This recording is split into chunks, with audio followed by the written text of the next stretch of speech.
나이가 들수록 이런 생각이 드시지 않나요? 젊을 때는 그렇게 많던 친구들이 지금은 왜 이렇게 적을까? 사람들은 흔히 말합니다. 친구가 많을수록 행복하다고. SNS에는 늘 사람들과 어울리는 사진들이 넘쳐나죠. 하지만 정말 그럴까요? 혹시 우리가 잘못 생각하고 있는 건 아닐까요? 조선시대 대학자 정약용은 이렇게 말했습니다. 많은 것이 즐거움이라 하지만 고요한 고독 속에서 더 큰 평안을 얻는다. 200년 전 선조의 이 말이 오늘날 우리에게 주는 메시지는 무엇일까요?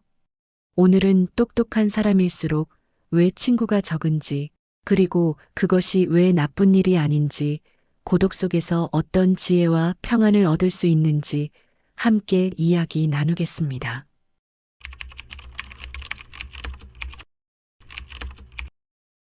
정약용은 유배지에서 18년이라는 긴 시간을 보냈습니다.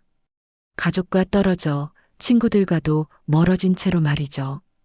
그런데 놀랍게도 그는 그 고독한 시간을 인생 최고의 학문적 성취를 이룬 시기라고 했습니다. 그는 이렇게 말했습니다. 깊은 대화와 믿음 있는 관계만이 진정한 것이라 할 수 있다. 이 말의 의미를 생각해 보세요. 벗은 숫자가 중요한 것이 아니라는 뜻입니다. 요즘 우리 주변을 봐도 그렇습니다. 카톡 친구 목록에는 수백 명이 있지만 정말 마음 깊은 이야기를 나눌 수 있는 사람은 몇 명이나 될까요? 새벽에 전화를 걸어도 괜찮은 사람, 내 진짜 속마음을 털어놓을 수 있는 사람 말이에요. 많은 사람과 가벼운 웃음을 나누는 것보다 진심을 나눌 수 있는 단 한 명이 훨씬 값집니다. 똑똑한 사람일수록 친구가 적은 이유, 그건 바로 양보다 질을 중시하기 때문입니다. 그렇다면 왜 똑똑한 사람일수록 친구가 적을까요? 살다 보니 이런 분들을 많이 봤습니다. 학창 시절 공부 잘하던 친구, 직장에서 인정받는 동료. 그런데 그분들을 보면 항상 혼자 있는 시간이 많더라고요. 첫째, 깊은 대화를 원합니다. 날씨 얘기, 연예인 소문보다는 책에서 읽은 내용이나 세상 돌아가는 이치에 대해 이야기하고 싶어 해요. 그런데 이런 대화를 나눌 상대를 찾기가 쉽지 않죠. 둘째, 감정보다 이성을 중시합니다. 누군가 울면서 하소연할 때 같이 울어주기보다는 해결책을 제시하려 합니다.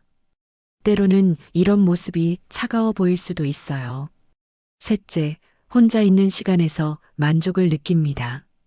시끄러운 모임보다는 조용한 도서관, 왁자지껄한 술자리보다는 차 한 잔과 함께하는 독서 시간을 더 소중하게 여깁니다. 여기서 중요한 구분이 있습니다.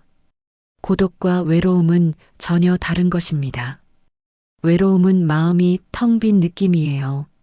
누군가가 없어서 공허하고 쓸쓸하고 때로는 절망적이기까지 합니다. 하지만 고독은 다릅니다. 고독은 스스로 선택한 고요이자 평안입니다. 정약용을 다시 생각해 보세요.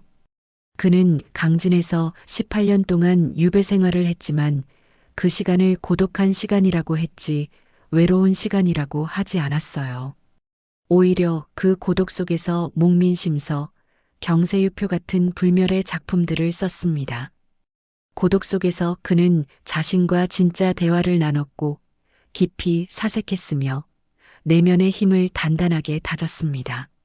남에게 휘둘리지 않고 자신만의 시간 속에서 진짜 자아를 찾아간 거죠. 오늘날 우리에게도 이런 고독은 필요합니다. 스마트폰을 내려놓고 TV를 끄고 오롯이 나 자신과 마주하는 시간 말이에요. 그렇다면 우리는 어떻게 고독을 삶의 힘으로 바꿀 수 있을까요? 세 가지 방법을 제안드립니다. 첫째, 외로움을 두려워하지 마세요. 요즘은 혼자 있으면 불안해하는 분들이 많아요. 곧바로 TV를 켜거나 누군가에게 전화를 걸죠. 하지만 의도적으로 혼자 있는 시간을 만들어 보세요. 처음에는 어색하겠지만 점점 그 시간이 소중해질 겁니다. 둘째, 친구의 수에 집착하지 마세요. 명절 때 연락하는 사람이 몇 명인지, 생일 파티에 몇 명이 올지, 이런 것들은 중요하지 않아요. 진짜 속마음을 나눌 수 있는 단 한 명이 있다면 그것으로 충분합니다.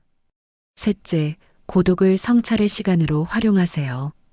책을 읽고 일기를 쓰고 자신의 마음을 정리하는 습관을 들여보세요. 어제의 나와 오늘의 나를 비교해보고 내일의 나는 어떤 모습이어야 할지 생각해 보는 거예요. 이런 시간들이 쌓이면 내면이 단단해집니다. 많은 것이 즐거움이라 하지만 고요한 고독 속에서 더 큰 평안을 얻을 수 있습니다. 이것이 정약용이 우리에게 남긴 지혜입니다. 똑똑한 사람일수록 친구가 적은 이유, 그것은 외로워서가 아닙니다.